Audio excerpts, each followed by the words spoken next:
a bunch of pallet stripping heroes. All them that were over here with all them nasty nails in are all now over here with all the nails have gone, cut off in the bin. Even these ones with these big gnarly ends, where there was a whole load of them on the end. And it don't matter. I mean, what are you going to use them to make for with them? You know, you'll either clean it up and cut it and measure it, or if the measurement comes to here, you'll turn the wood around and the measurement might end up there, or you'll use another piece because you've got a choice, haven't you? So you're not going to be stuck for a certain length, a certain measurement. It's going to be just great. Yeah. So that's the main done. We've gone through 4 cutting discs, but there was an awful lot of nails on them, wasn't there? Now these ones are going to have a lot less nails, and we're going to denail these. So we're going to have to make a new plan. We're going to have to find a way of sort of capturing these nails, haven't we? The others have just hit the deck. Lots of dust, lots of filth, but we'll get there, we'll get there. And I know you're out there thinking, ooh, Reggie, is it worth the effort and the money? Well, if you think about it, we've had the wood for nothing. These are 2 deep, so there's 2, 4, 6, 8, 9, 10, 11, 12 quid. It's £1 a length on Facebook wood. Still got a bit left. We've only spent 4 quid on, or maybe 6 quid if they were 150 each in the car boot to get a cutting disc. And so I still think the quid's in, because your labour comes for free. And of course, if he's like me, we're shed men with a passion, we love it. Honestly, we do it because we like it. I'm not a masochist, I'm just doing it because I like it. And I think they're perfectly usable lengths of wood. You haven't really jumped up and down on them, stressed them trying to get these nails out. I think they're perfectly good pieces of, you know, take them for what they are. Obviously you wouldn't want to build a bridge out of them, you know, or if you were a bit worried about them, you'd put twice as much in.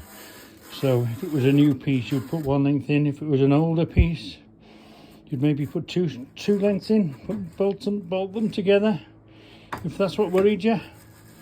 But yeah, perfectly usable piece of wood. Obviously in the right situation of shed building, shelter building, you know, lean-to building, garden fence building, all that sort of thing. Because once you've painted all this, or stained it, or put wood preserver, or put creosote on it a couple of times, you won't really notice all this stuff. No. Except don't take it anywhere near any sort of planing machine. Or else it would be a piece of wood 1, planer 0. And always in the home workshop, be prepared to double handle them. So we were down there, we stripped them off, we brought them here, we put them here. Then we processed them, took all the nails out of them, cut all the nails out, then we put them over there, and then we've handled them again and we've put them here. And then we will hopefully bring these to their final resting place, which will be on here, but we've got to clear all this first, which isn't too bad of a job. So clear here and start the stack. But then what do we do with this stuff? Yeah, we might find ourselves having to we don't use that door, we might find ourselves having to bring the whole lot across here maybe. I don't know, let's get there first and see what fits. But anyway, we've got our working area back now, haven't we? So that we can start working on the main pile. So the next film you'll be watching is when the air gun has been in action and spat the nails out. And what are we going to do with the nails that don't go all the way out? Do we turn the air pressure up on the gun? Do we have to, and how hard will it be to pull the nails out one by one? I don't imagine it being hard at all. No. And then, what's the quality of these nails? They're very grippy. Very, very grippy. But if you've noticed, they are full of...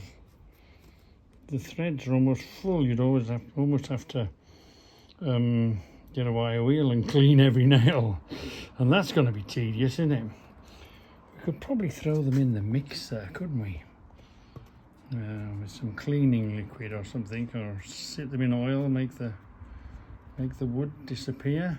I don't know. Or are they as good as ordinary nails when they're full of wood? But can you see all this wood that's in this grippy bit, which makes them strong? Maybe we just knock them around a bit. Maybe put them in the mixer, see what happens. Are they worth saving? I suggest, yeah. I'd say they are worth saving, but they're still going to need a bit of work on them. They're still going to need straightening, and they're still going to need some sort of a cleaning action to take all this stuff out of them, to bring them back to real grippy nails. Or are they just as good? They're just like standard nails now then? Don't know. What do you think? What do you think? Are these nails, out of all these pallets, worth the effort of rescuing them? And of course they'll all be blunt, because they all would have been fired backwards. And is that a good thing or a bad thing? Is that going to split the wood when you nail them in, or is that not going to split the wood when you nail them in? No good rescuing all the wood, the nails, when they split the wood when you put them in.